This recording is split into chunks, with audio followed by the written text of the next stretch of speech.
Hey everyone, thanks for joining me again here on my channel. Mr. Constitution here, bringing you another video reading the Constitution of the United States because our government apparently doesn't.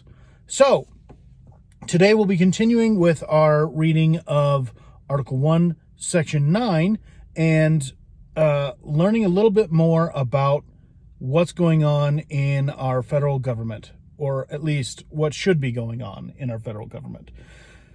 So, let's dive right in. So here we go with Section 9 of Article 1. The migration or importation of such persons as any of the states now existing shall think proper to admit shall not be prohibited by the Congress prior to the year of 1808, but a tax or duty may be imposed on such importation not exceeding $10 for each person. So this is a promise, essentially, by the federal government to the states not to prohibit the importation or migration of any persons that the now existing states may want to admit. This is essentially a promise from the federal government not to ban the importation of slaves.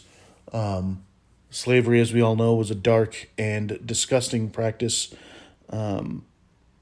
that many participated in the around the founding of the nation. And so I think so the framers had to deal with the realities of slavery and the fact that certain states, especially the southern states, used slavery, and it was a cornerstone of their economic systems. And if the federal government tried to just ban slavery, the Union would not have happened. There would be no United States, and so the framers have to deal with the reality. And so this is basically a way to promise the slaveholding states that they can join the Union and not have to worry about the federal government banning the importation of slaves until 1808. So essentially 20 years from the ratification of the Constitution. The federal government can't ban the importation of slaves before then. So that's what this clause means. Next, the privilege of the writ of habeas corpus shall not be suspended unless in cases of rebellion or invasion the public safety may require it. So the writ of habeas corpus is an ancient doctrine going all the way back to Roman times of the rights of a detained person to have their case heard before a judge to determine whether or not their detention is lawful. So government can't just come, arrest you, and throw you in jail and leave you there. They have to take you before a court and present evidence for why you should be locked up. So this clause basically guarantees that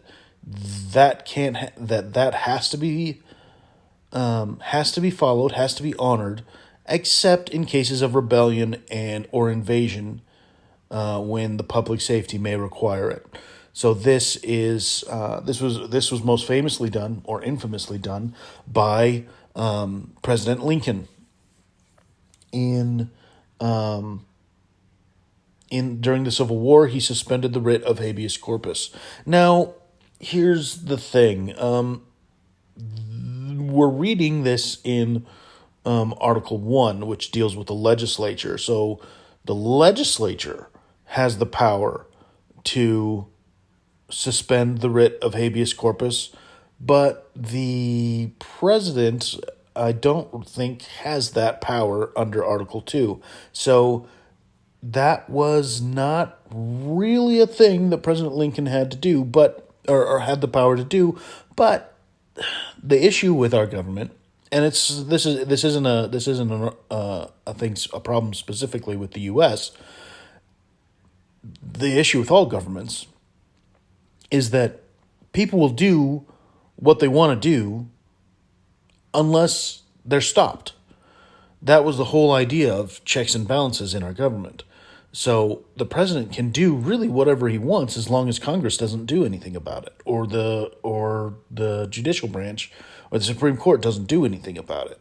There's no real check if the check doesn't happen.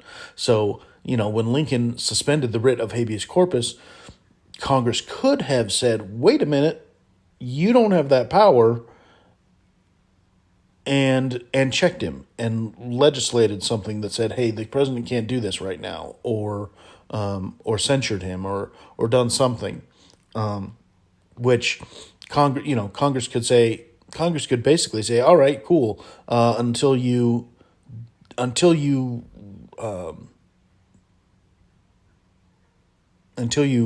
reinstate the writ of habeas corpus, we're not going to give you any money to fight your war. That would definitely put the president in a place where, okay, he has to bend the knee to Congress. But if there's no check, the president can do whatever he wants. And so this is why it's important to make sure we're electing people who honor the Constitution to all offices of our government. Because if they don't, they get to do whatever they want. And ultimately, the ultimate check on government power is us, the citizenry. And that's why it's important for us to know what the Constitution says, so that when the government steps outside of its bounds, we can say, listen, nope, that's not okay. You're out of here. At the next election, you're gone. And we'll put someone in who will fix it. That is the ultimate check on government, us. So we have the government we deserve. Anyway, moving on. No bill of attainder or ex post facto law shall be passed. So two things here. The first, the bill of attainder. A bill of attainder is essentially a law convicting someone of a crime. So Congress cannot pass a law that says Joe Schmo is guilty of breaking the law. That's not a thing Congress could do. You can't be convicted on a majority vote in Congress. And then ex post facto law is retroactive laws. So Congress can't make something illegal and then prosecutes and then make it possible for the person to be prosecuted, for someone to be prosecuted if they performed that act before it became illegal. For example, if Congress passed a law that made it illegal to chop down cherry trees, and you had chopped down a cherry tree before the law was passed, Congress could not, in that law, could not make that law retroactive. They can't pass a law that says anyone who has ever cut down a cherry tree has broken the law. They can only say anyone who cuts down a cherry tree from this point forward has broken the law. So that's pretty straightforward. No capitation or direct tax or other direct tax shall be laid unless in proportion to the census or enumeration herein before directed to be taken. So capitation or other direct tax shall be laid. So there's some debate that the exact meaning of what the founders meant by this isn't super clear. There's been a lot of Supreme Court cases where what the founders meant by a direct tax or a capitation is kind of trying there where the Supreme Court's trying to figure out what that means. It's essentially a tax on the person or land or property of of a person, that's a direct tax. So the idea of like everyone has to pay $10, or every adult male in the country has to pay $1,000. That would be a direct tax. They're taxing you specifically. That is forbidden by the Constitution here in this clause, unless in proportion to the census or enumeration herein before directed. So this is referring to the census of Section 2, I think, of Article 1. So, so what this is saying is Congress can't directly tax the citizens. They can tax. They have other things that they can tax, but they can't tax directly citizens, which would have included income.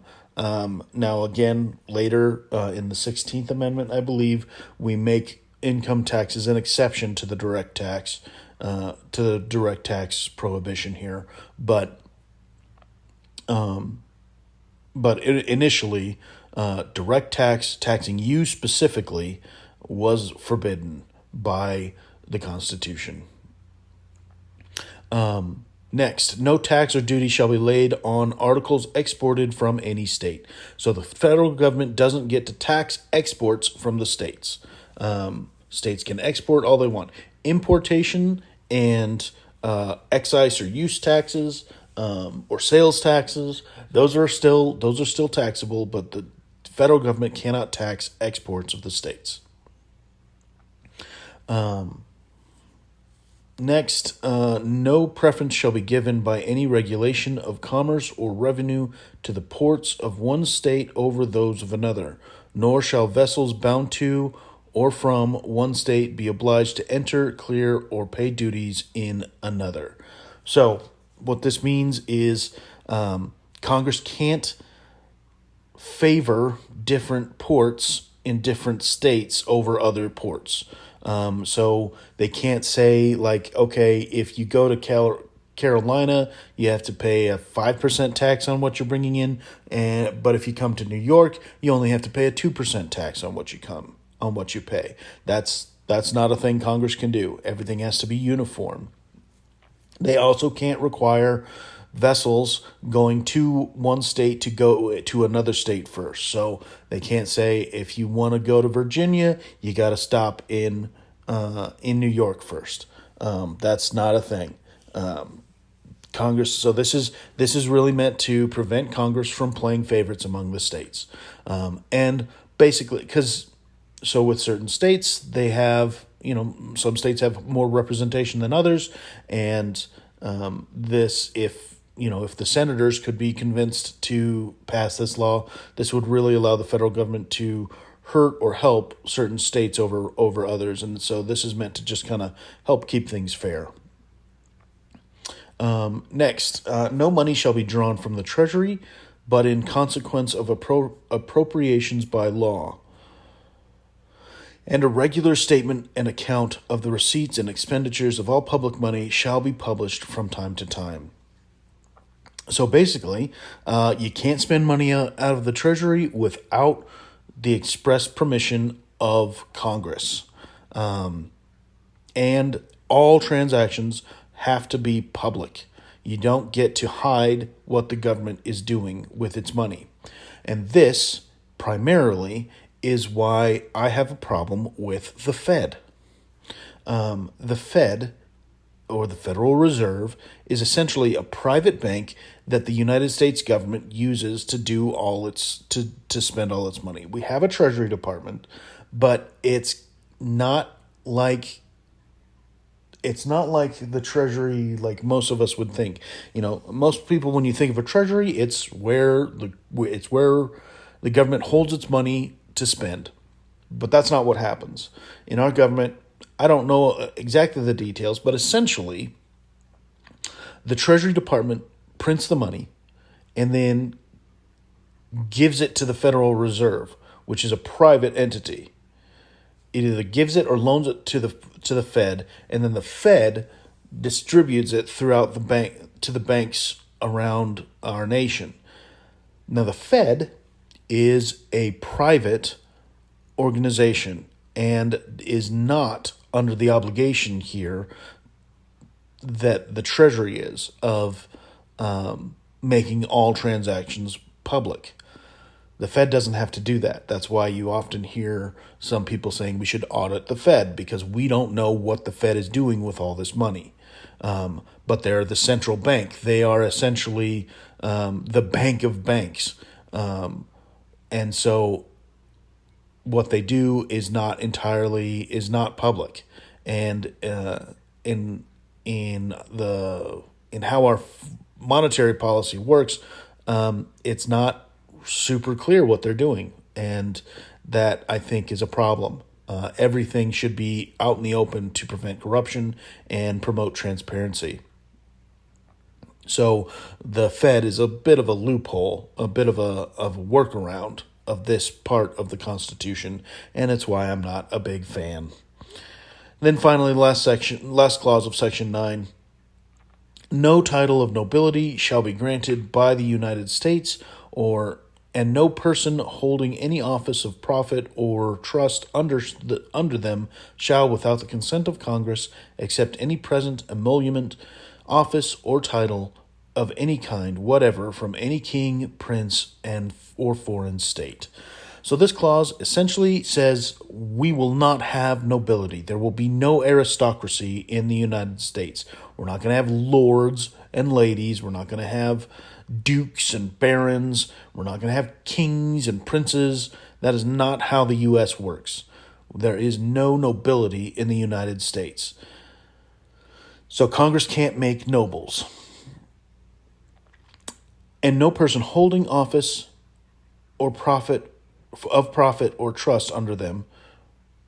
So if you work for the government, you have to get the permission of Congress to accept a present or a payment. Emolument is a payment, office, or title of any kind, whatever, from any king, prince, or foreign state. So this is really meant to prevent the mixing of loyalties. We would not want an official of the United States to have ties to a foreign nation, because they may be tempted or coerced into working against the interest of the United States.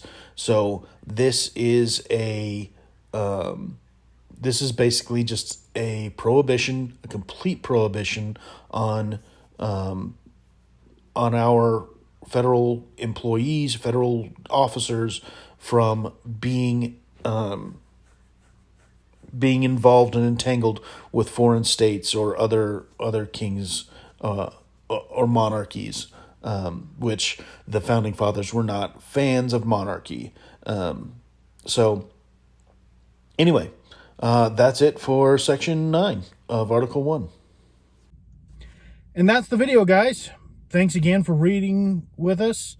Glad you made it all the way to the end of the video. I appreciate your time.